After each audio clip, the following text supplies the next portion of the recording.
Welcome to my Accent is No Accident podcast. I'm your host, Maritza Perez.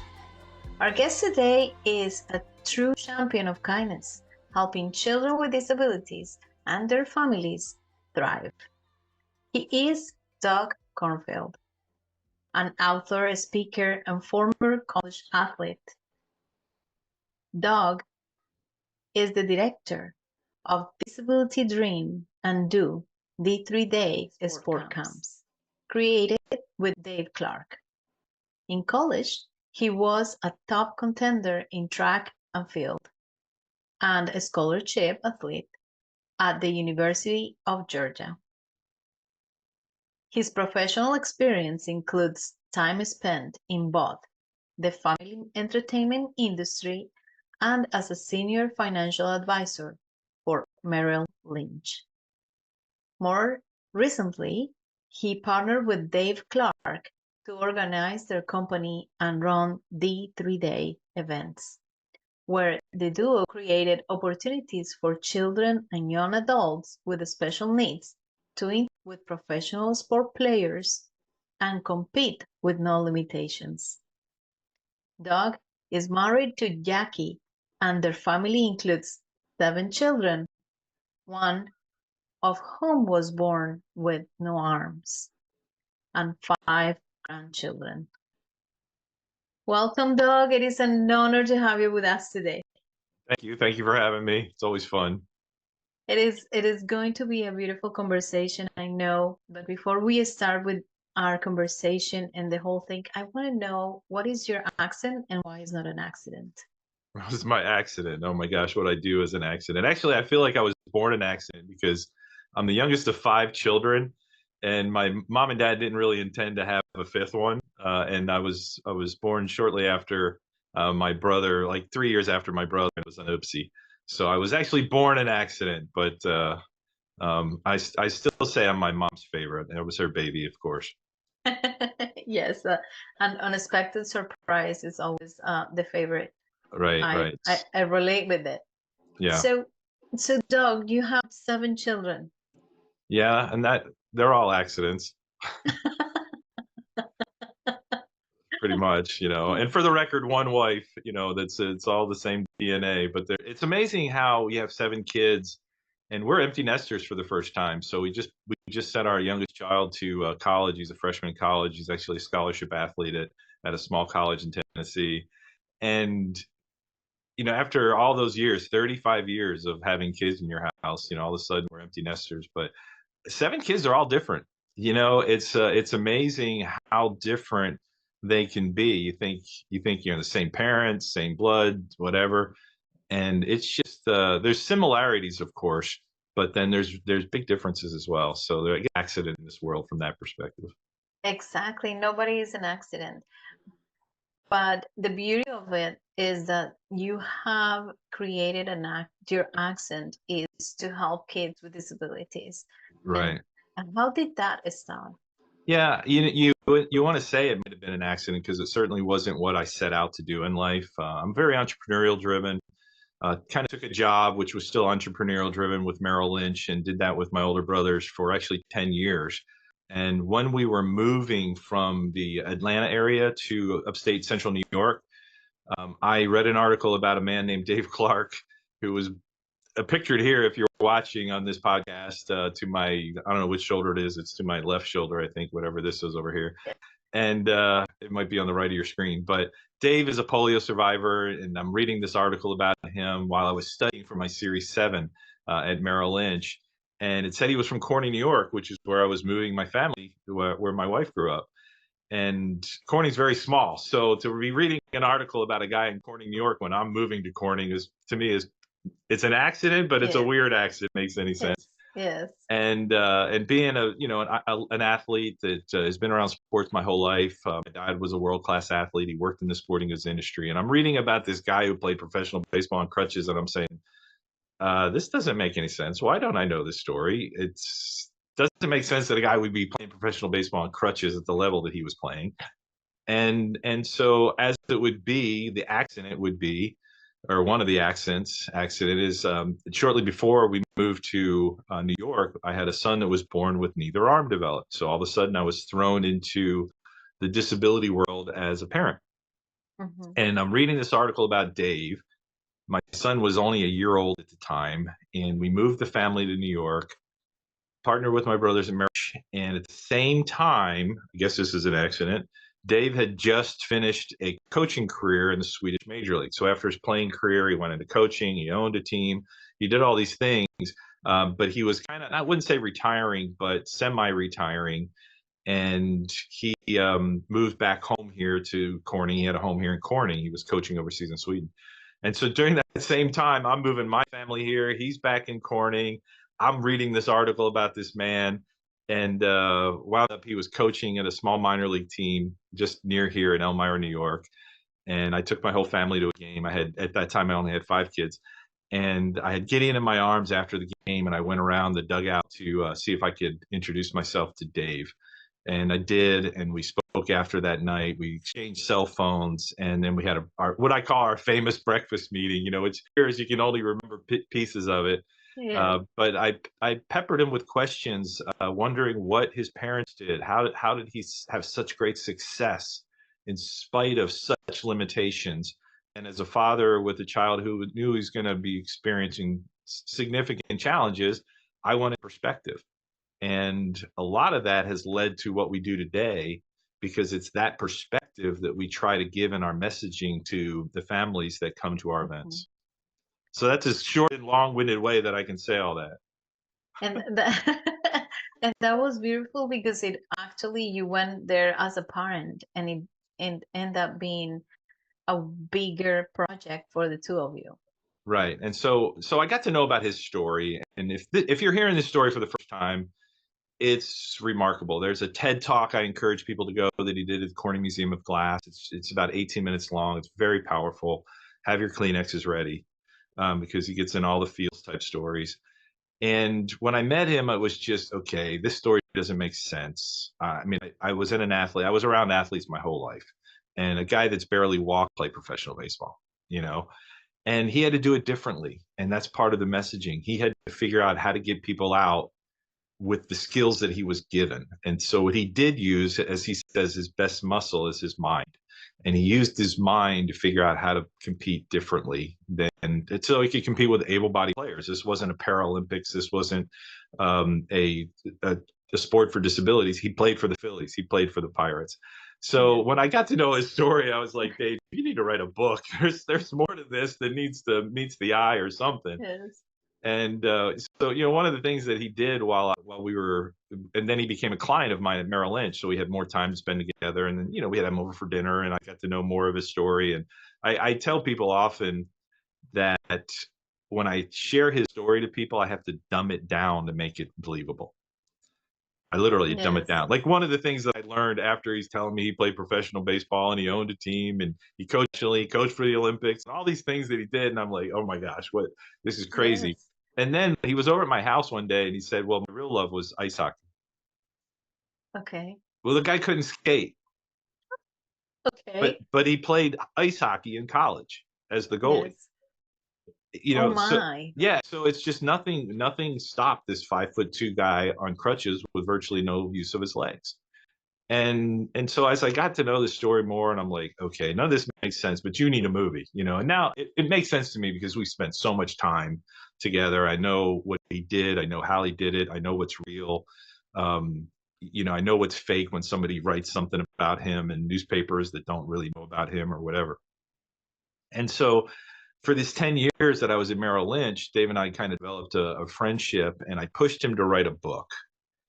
And one of the things that in that book, he wrote it with a local sports writer, Yes. and I helped him kind of find a self-publisher at the time, and we threw it out to some things. And Roger Newman did a really, really good job on the book, just capsulating his story, like just, you know, all these things that he did. And so he wrote this book, and I was helping him do book signings. This is years ago now. So I was still at Merrill Lynch in my office before Dave and I partnered. And as a friend, I flyers in our local newspaper. I invited people to come to these book signings all over town. There was like 5 book signings we set up. And during that time, we had some interviews on the radio. I called the news and told them one thing that was going to happen. And I was rereading his book during that time. And in chapter 2, he tells a story where he had all sorts of anxiety built up about a field trip his teacher had announced in first grade. So here, if you can just put yourself back in the 1958, kids were excited about this field trip because it was a walking field trip to the fire hall. But when they made that announcement that they were all going to be walking 5 blocks away to the local fire hall, that became a dreaded nightmare to Dave. And he's like, oh my gosh, just a 6-year-old self internalizing these things. And every day that event got closer, his anxiety grew, and it grew and it grew and it grew. And so much so that he tried to do what every good 6-year-old's going to at least try one time when he doesn't want to go to school, is he tried to do the I'm sick thing with his mother. But as he would say, his mother was old school. And if you are not sick, you better get ready now, and you get ready and you're not going to be late, kind of thing, to school. So he gets ready, goes to school. Teacher finally calls the class to get in line.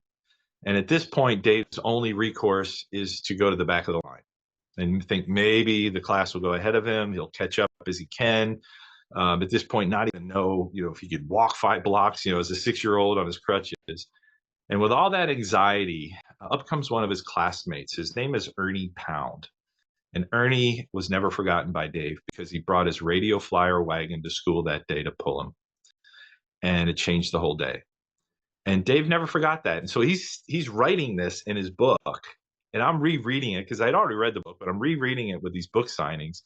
And I'm in my office and I'm like, oh my gosh, I'm getting chills and I get the goosebumps. And I'm not even like a big emotional kind of guy, but every time I read that story, I would get the goosebumps. I have a son that was born with no arms, and he was just a child at the time. I'm wondering, who is going to be his Ernie Pound? Who's going to help him or whatever? And so I find this Ernie Pound in the phone book from my office, make a phone call. First call, there's an Ernst Pound living nearly 40 minutes away from where we are in Corning. And I have an awkward phone call. I called it an awkward phone call. Back then, he was probably seeing caller ID saying Merrill Lynch, Merrill Lynch. And you could tell he didn't even want to come to the phone, but he comes to the phone. I told him I'm looking for an Ernie Pound. And he didn't even want to answer that question. I said, well, I'm looking for an Ernie Pound that went to first grade in Corning. And he starts to kind of giving me a little bit of information. And I said, well, I'm looking for an Ernie Pound because he's thanked in a book about bringing his wagon to school to help pull a classmate. And he goes, I remember the wagon. That's where I broke ground with him. He remembered the red wagon. He actually said it was his sister's wagon for whatever reason. And I invited him to come to a book signing, and we had one at our local Heavenly Cup coffee roasters here in Painted Post or Corning, New York area. And he comes, I give him a book. I said, Dave's going to want you to have one of these. He came with his teenage son at the time, and he gets in line. There was a big long line at the coffee shop, and he finally gets up to Dave, the video camera rolling, because Dave has no clue this is happening. And Dave looks up, he's sitting down, he's signing books. And he says, who should I sign this one to? And he says, well, sign this one to Ernie Pound. And you could have felt the emotions just erupt. Yeah, and I'm like yeah, right now. Of course. So we've told this story a few times, even my logo on my shirt, you can see that. Wow, it all hits the fields. It all hits the fields. And so after 45 years, these men had not seen each other in 45 years. The Ernie Pounds, the Pounds that actually moved out of the area and then relocated 40 minutes away. And so he didn't know Dave had gone on to be the only professional baseball player. He didn't know his story, any of those kind of things. And so here we had this very unique reunion that made the news that night. And of course, we've told the story. And if you want to get the feels all over again, you can go watch his TED Talk. Or even better yet, we have a book that's called A Pound of Kindness. That is my children's book that I wrote about this great venture. And that could be ordered right now through Pulling Each Other Along. We're changing some websites right now. But hopefully it's all done by the time, if you 3-day or our new D3D Hall of Fame that we're starting, we're gonna be having those websites point to the book and stuff as well. But Pulling Each Other Along right now is a website that can be found some of our products and purchased and all those kind of things. And those are beautiful books. I like when you was like I got teary eyes because when you were saying, that he started pulling him, I'm like, oh, that's the name of the book. Yes. Yeah, and So, it's the name of an award that we have. We do have another book called Pulling Each Other Along, and that's the inspiration to from the children's book A Pound of Kindness. So there's actually three books. There's Diamond in the Rough, the Dave Clark story, Pulling Each Other Along, which is a compilation book, kind of like Chicken Soup for the Soul. And so all those stories are separate, and then the Pound of Kindness children's book is specifically about the story I just shared. and that what a wonderful and beautiful story. Yeah. And it is a story of learning how to live with yourself, with what you got, Yeah. and make the best of your life. And it's not only um the building resiliency, but also being able to see yourself as that beautiful and pure soul that you have. Right. Yeah. So two beautiful souls were put together that day, and they still communicate, and and it's amazing. It's an amazing thing, of kindness that was sparked that day, that was never forgotten. And then we've been all over the country sharing that story. We've been on stage and big stages sharing that story, and I can tell you when Dave shares it, there's not a dry eye in the audience. I I It can gets imagine. at Yeah. least you're going to get the feels and the chills. And if you don't, then you probably should just go die now or something, because it's just one of those kind of stories. Yes, what a beautiful story. And I can imagine he has many like that throughout He his life. he has more. That's why I told you, if you go watch the TED Talk, the Pulling Each Other Along TED Talk that he did at the Corning Museum of Glass, have your Kleenexes ready. Oh, wow. Yeah. Amazing. So then let's move forward. And you are doing these TED Talks and you're walking along with your life, with your own son, helping, your son thrive throughout his life. And then that kind of like turn out a spark on you to help others. Yeah, so I really got to say a lot of this came from Dave. It fit perfectly for me. So when I left Merrill Lynch, I told Dave I wanted to market and do something with this story. I just didn't know what that was. And so we actually put up a website. I got him a speaking event in Orlando, and this is all the way back like in 2010. And we're at the Peabody. He gets this speaking event. He still has like notes in his hands. They had to get him on stage through an elevator lift stage. And this is the National Consortium of Academics in Sports. So it was, there was some really big hitters there and some well-known people there. And so he's speaking at this event. It was on diversity in sports. And he tells his story. And he just tells three stories. And one of them, the first time he shared it publicly, was the story I just shared with you. Mhm. And the response after he was done was an immediate standing ovation. Like immediate. And it wasn't even a setting where you would normally even get a standing ovation. So it was, Yes. but you could just feel the emotion. It's like, one of those, you can feel the vibe. This was one of those days where you could feel the vibe. And he shared a couple of other stories, but specifically that story. And he got very emotional sharing it, because what he all about is the reunion. Even to this day, when we do that keynote, chances are I have to share the reunion portion of it, because he doesn't like crying in front of everybody. It's like one of Yeah. those kind of tandem things. So it's very, very impactful. It's very deep seated emotion that particular story has in his life. And so we didn't set out for any of this stuff. This was all of that. So after that speaking event, Dave and I shook hands to become official business partners. We didn't get it official until later, but we became official business partners to share his story. I put together a business plan, all that stuff.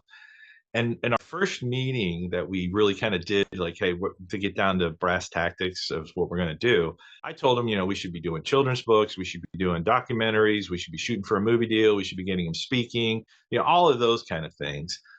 But then Dave said, Doug, what I really, really want to do is I want to run more sports camps for kids with limitations and disabilities. Hi, I'm very happy to know you are here watching our podcast today. It is an honor to be featuring so many entrepreneurs on the journeys of their inside voice, their accent that is not an accident. And we want to reach out more people like you who are creating a better world of diversity, inclusiveness, equity, and belonging. So please take a moment to hit the subscribe button below, like, and share to others. And even if you want to leave a comment, that'll be nice. Thank you for your support. And now back to the episode. And I said, okay. You got to imagine this time I have 7 kids at home. I don't have any real income. You know, it's just past savings and different things that I had from being at Merrill Lynch. And I said, okay, let's try it. And so he was already doing one event with the Minnesota Twins organization in Florida. And so I got to witness that and be a part of it, you know, but not the leader. I wasn't the leader at that point of the camps.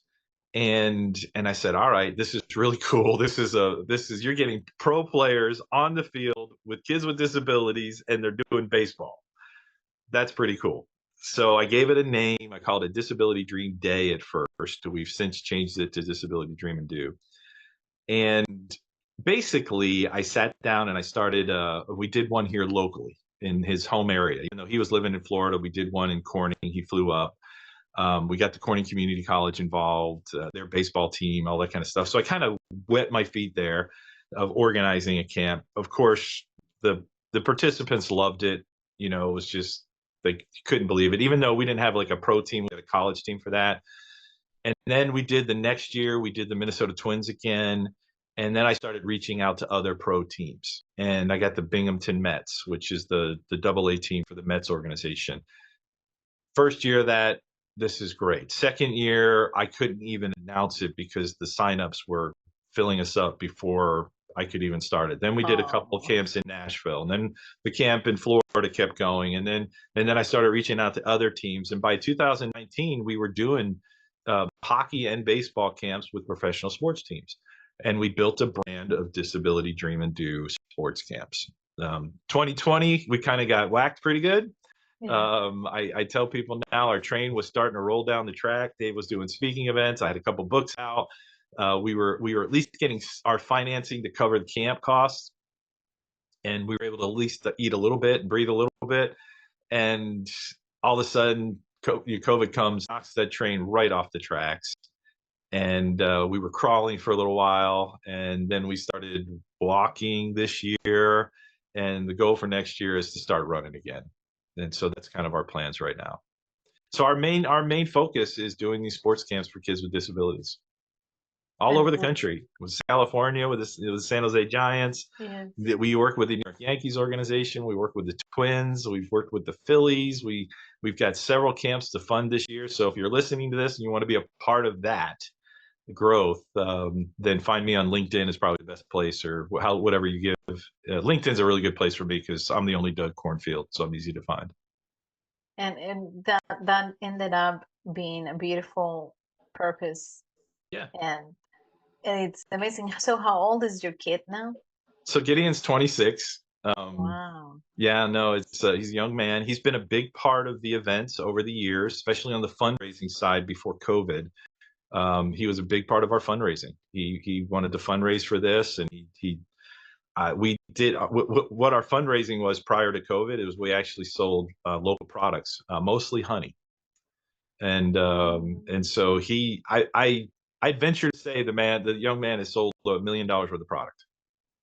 Incredible. And so that you are not only seeing that conversion of people coming to the camps to help kids with disabilities, but you have also seen the happiness and the change in their families of these children that have now found a little bit of hope, or a big hope, that life can be different even though you're different. Yep. So one of our themes right now, which we were saying it a long time, but we really kind of made it a theme last year, and that's explore potential.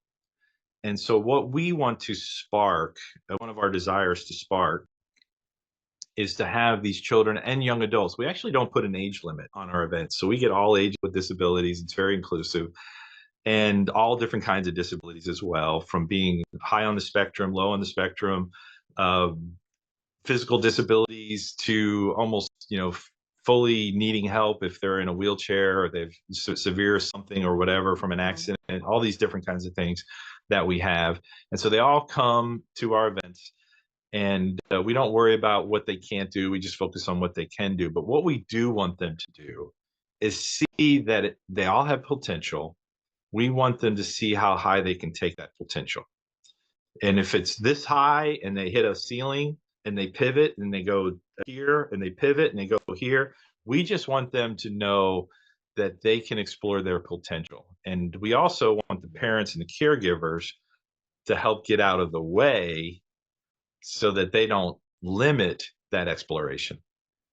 So the parents become the expert, the people in the like the part of expecting what is happening, looking the audience, looking at the sport players. Well, so the parents and the caregivers get to meet Dave, and then we have another Dave Stevens, who's got an amazing story as well, that come to our camps as kind of the three of us lead these camps. Dave Stevens was born with no legs. It's a whole nother story that I could tell. Born with no legs, 3-sport athlete in high school and college, played professional baseball for just a few weeks with the St. Paul Saints, and he's a 7-time Emmy Award winner with ESPN. Oh, wow. Born with no legs. So I'm presenting Dave, and I wish they both weren't named Dave, but that's just a lot in our life. I guess that's no accident either. Dave, and Doug doing Disability Dream and Do sports camps that we call D3. So D3. Yeah, and it was D3 Day before we got the other Dave. So it's Dave, and Doug doing these sports camps, and so what we get to do is mess parents, but they get to meet Dave and Dave. They get to interact with Dave. They get to go up and ask them questions. But mostly they get a story that just because their child has limitations doesn't mean they can't succeed. Exactly. Because it's absurd for a man with crutches to play 10 years in professional minor league baseball. It's absurd. But he did it. And then he coached in the Olympics. And then he coached for the Atlanta Braves, and he coached overseas, and he coached and owned his own team. So he just didn't let his limitation hold him back. And a big part of that I found out when my son was young is his parents didn't get in the way of his dreams. They let him dream. Did they doubt that he would play professional baseball? Of course. But what they didn't do is they didn't show him their doubt. And there's a beautiful story that'll make you cry as well if you go watch the TED Talk on YouTube or whatever. That's the best place to watch it. And with him and his mother, because his mother and father, they never showed Dave their doubt. They were always encouraging, always trying to try, but they certainly doubted that he was going to play professional baseball, Yes. even though it was his goal. Which is incredible, because that also helps those who don't have disability to understand that no matter how many things are put in our way, we can thrive, and Right. we can keep on trying and do the best that we can, Right. but do better. Right. Yeah, it's pivoting. I mean, we're in a pivot mode. We got knocked down with COVID on a business side for what we do. And, we were basically flat out on our backs, no money, trying to do these camps, trying to keep things moving, rolling. Everything changed on us.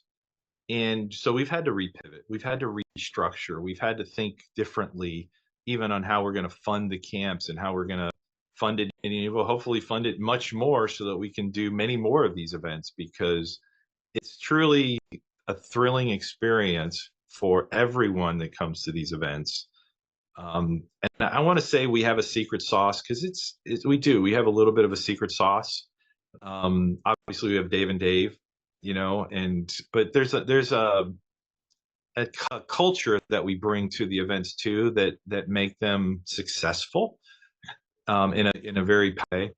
And we just want to do more of it, and we want to get people behind us to do more of it with us, and really, it's one of those things, just when you get right down to it, we just need more financing again. We have some financing, we get some sponsors, but we want bigger sponsors, and we want more people involved, Yes. and we want more volunteers. And I'm happy that you're touching that point, because my next question is, how can we help? So I'm kind of getting a little bit ahead of myself. I don't know when this is going to air. So hopefully all these websites will be lit by the time this airs, because we're actually in a big pivot mode. I had started what's called the Pulling Each Other Along Collective. It's a group of business people, and I got that to a certain level. And these folks were wonderful. They would basically pay in to be a part of our event, so they're giving some financial contribution. They would be sponsors for all of our sports camps this past year in 2024. And then we would also connect with business wise. So we weren't just saying, hey, put your logo on the back and giving them a thank you. We are actually creating a marketing structure for people to join us and join us in our venture. And so now I'm working with and this is really the first time I'm sharing this publicly. So you're getting the first stuff. We're actually going to be nominating and inviting business people and people that would have a heart for this to join us and become Hall of Fame Disability Dream and Do members. Oh, And beautiful. so because of baseball, if you want to join the Hall of Fame, you've got to basically, if you're a player and you can bat 333 or above 300 and you do that consistently, you're going to get in the Hall of Fame, most likely. And so what we're doing is inviting people to join us for a monthly fee. Basically, that fee is going to be set at like $333 a month. We're going to have special events that they can come to. They can come to our events as a VP, volunteer, but we're going to connect those business members in the same cause. And we're looking for people not to just 100%, yeah, it's a gift, so to speak, but it's really a marketing expense that they will give so that we can grow this event, get swag out there, get our logos out there, all the things that they would be, in essence, partnering with us. They're not official partners, but they would be Hall of Fame members to make this cause grow. And so we're setting that up right now. There'll be a short, simple invite, and we're going to limit that to 300 people in this first round to be Hall of Famers. Oh, that is beautiful. And where can people find out about you? So again, some of these websites are down as we're speaking right now, but Pulling Each Other Along right now is a good website to at least connect with us. LinkedIn, Doug Cornfield's a perfect place to connect with me. And then the websites that we're right now for the Hall of Fame will be D3Day, D3DAY, D3Day HOF for Hall of Fame, D3DayHOF.com. And then we'll have our D3Day.com website, but that's typically used for our participants to register and go to a place to register. Okay. So D3Day.com and D3DayHOF.com will be our two sites primarily to find out more about us. But LinkedIn's a good place right now. Yes. As we're setting up all these things. And I'm actually going down to Manhattan today as we're recording this to meet with a group called Athletes Touch, which is former college athletes and pro athletes that get together for a business meeting. And I know we were like on the 66th floor in Manhattan the last time I was there. So it's pretty, I'm a country boy, so to speak. So going down to the city is a little daunting when I go down there. I've done it a handful of times, but yes. I don't know how people live down there. I thought, yes, it is like a little intimidating in a big city. Yeah. So I love this conversation. We can find Doug at LinkedIn. If you want more information, feel free to comment on this podcast and check on the note. I'm going to put all the links to find Doug there. Right. And it's not only for those who want to help, but if parents or children want to participate, they can also reach out to you. Yep. and be able to be part of it. Right. And we'll post our events. We're still working on our schedule next year. We're going to do San Jose in the spring. That's pretty solid. We'll do Fort Myers in the spring. We're going to do a special 50th anniversary for the Corning Community College baseball team in the spring. We'll probably work with the Yankees in the summer again. That's in Hudson Valley, New York. We'll do the Rochester, New York camp. That'll be in the late spring, early summer. We're going to try to do one. We've got an invite to do Rickwood Field, and that's the famous Negro League museum, the Negro League Field. And we have a unique connection to all of that as well. And so the Rickwood Field's very famous. And so they've invited us to do Disability Dream and Do, but not until October in Birmingham, Alabama. And then we have a few other camps in the works. And quite frankly, it's based on funding. So if I'm successful getting more funding, getting bigger sponsors, we have another half a dozen camps to fund for next year. So right now, you heard it very well. So anyone who's listening to this, Doug and D3D needs so come sponsors forward. And partners and people to join our Hall of Fame right now is our big focus.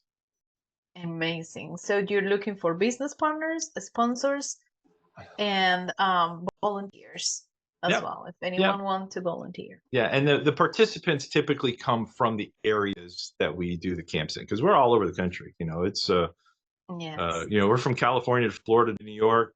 We have another event in Virginia that we're trying to host this year. We want to get back to Hickory, North Carolina. We've got several more in Florida to do because Dave lives in Florida, so that's a little easier way for us to expand. So we have Lakeland, Florida on the horizon. We've got West Palm Beach on the horizon, and we've got Daytona Beach. Those teams are all, I'm at least talking with them, but they need funding. Yes. So put your checks together and help Doug and Dave and Dave. Yep, D3, the 3Ds in multiple ways. Exactly. So Doug, I love conversation and we touched everything, but I would like to ask you, do you want to leave the audience with last thought? Last thoughts. There's two types of dreamers. I'm just going to quote Dave Clark. There's two types of dreamers. There's dreamers that dream, and there's dreamers that dream and do. And we don't want to just be dreamers that just dream. And we put action to our dreams. And we want to encourage you, the people that are listening here, if you're dreaming about something, do it. Try it. Throw it up against the wall. See if it sticks. It might not, but you might learn something to throw up against something else up against the wall, and then maybe that's going to stick. And so don't just be a dreamer, be a doer with those dreams. So I'll leave it all with that. How's that? Oh, that is beautiful. Thank you so much, Dave, for your time. This was wonderful. My heart is lightened after our conversation. Thank you so much for your time. And well, thank you for having me, and I appreciate this opportunity, of course. Thank you. And to our audience, thank you so much for being with us today again. And remember, you're a being of love who came to this world to experience love, love one another. Till next time. Bye. Bye-bye, guys. Hi, it's Maritza here. If you like this episode of My Accent is No Accident podcast and would like to listen more like this, subscribe wherever you're listening to it or watching it. Leave us a nice review and share with your friends, family, and network. Thanks for listening.